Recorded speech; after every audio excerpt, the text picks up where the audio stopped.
You know, talk about school, like, you know, growing up, like, what did you want to be before? Like, you know, did you ever have any aspiration of being anything as a child? Yeah, I wanted to be a lawyer. Actually, I wanted to be a lawyer, and you know, I had conversations with my parents about, you know, being a doctor. Yeah. And what else I wanted to do? Also, growing up, I wanted to be a rapper. Yeah. Because I was truly influenced by Chris Cross. And you know, the Fat Boys. But really, when Chris Cross came with the jump during that era, you know, that fucked me up. I was like, damn, these little kids can do it. Shit, I can do it too. Yeah. So then I started wearing, me and my cousin Jamel, we was rapping and shit, you know, for the family, wearing our clothes backwards, and that's one of the things that I truly aspired to be, you know, growing up. Either a lawyer, but I felt like the lawyer shit was cool, but the rapping shit was even cooler. Yeah. Especially when I can rock my own clothes and rock a mic and get paid. So that was one of my greatest aspirations of one day becoming an artist. All right, so you know, when you first was jumping off the porch selling drugs, like, what were some of the mistakes that you were making, like, early on, like? Shit, man, I made all of the mistakes that most people make in the streets, but I always was a little smarter because in school I was a straight A student. Yeah. So, you know, when I incorporated the street sense with the book sense, I was like really on some major shit. But, you know, just being in the streets, you know, not knowing the game, not knowing the do's and don'ts, not listening, being hard-headed, you know, I end up going through a lot of the pitfalls that, you know, the average hard-headed street nigga go through, you know? Yeah. Yeah. So, you know, mentioning, like, rapping growing up, like, you know, for you, like, what was some of the things you were seeing in the music industry back then, like, you know, in the 80s, and what was the making music scene like back then? Shit, man. Macon? Yeah. Shit. I don't even think Macon had no motherfucking music scene back then. I mean, some of the earliest forms of music in the rap genre that I seen around here had to be somebody like Sonny Spoon, you know, Bad Brad J.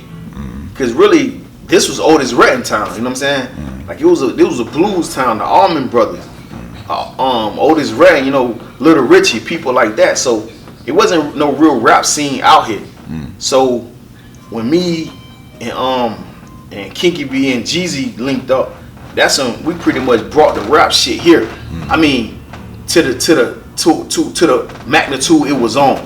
Because like I say, Sonny Spoon, they had the Dollywood shit going on, and you had Bad Brad J. I think he was doing this thing, but they wasn't making no noise like we made when we came in the game. You know, so we came in the motherfucking industry and in the underground Mac time music industry with that Young Gun shit. Yeah. We was popping, you know. We was making motherfucking money. We was real street niggas in the street, getting motherfucking money, selling dope. Me, you know, I was doing all kind of other crazy shit, and I just had got out of a bid, a YDC bid for a string of armed robberies, and just had came off a double homicide that I caught, you know, when I was 13 years old. So, you know, my street influence and my reputation was already like really established and notorious in the street. So, you know, a lot of people they cling on to our movement because it was authentic. Motherfuckers knew we was really living the shit that we was rapping. Yeah. So it was different from the Sonny Spoon. Not saying that they wasn't living what they were rapping, but it was different from the Bad Brad J. It was more than just the image. It was a real lifestyle for us. You know what I'm saying? Yeah.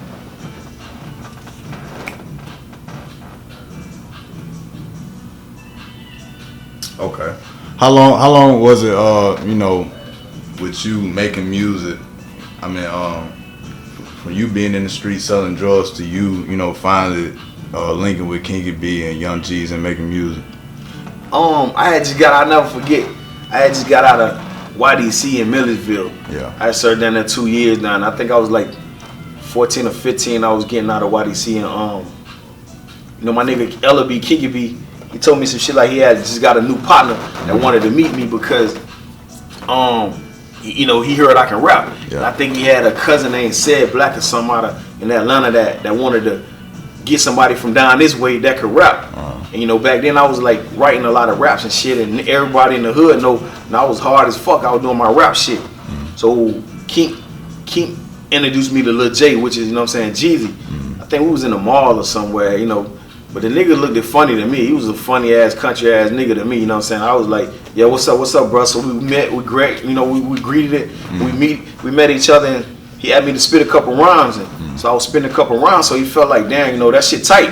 And from there, you know, we just linked up because we also had other things in common, you know, street shit in common as well, you know, and that's how we pretty much linked up and just said, fuck it, they was like, yeah, you know, King and Jay, they was getting money in the street. Yeah. I was getting money, but I was on some robbing shit. I was wild as fuck. I was robbing niggas. I was doing all the crazy shit. They don't live like they never lived that like that. They never lived like I lived. So they wanted to put their money behind me to get me out of the streets. You know what I'm saying? So they can be music executives while I was the artist. You know, and we all made it. You know, we all got a major deal and made it at the same time. So that was the whole gist. That was the whole idea of us, you know, creating the Young Gun. But even before the Young Gun, we had what we call Players from the South on Ichabod Records.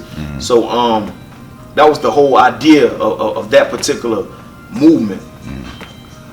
Without getting too far in detail, you don't have to, but like, you know, kind of explain like how far you were in the drug game at this point.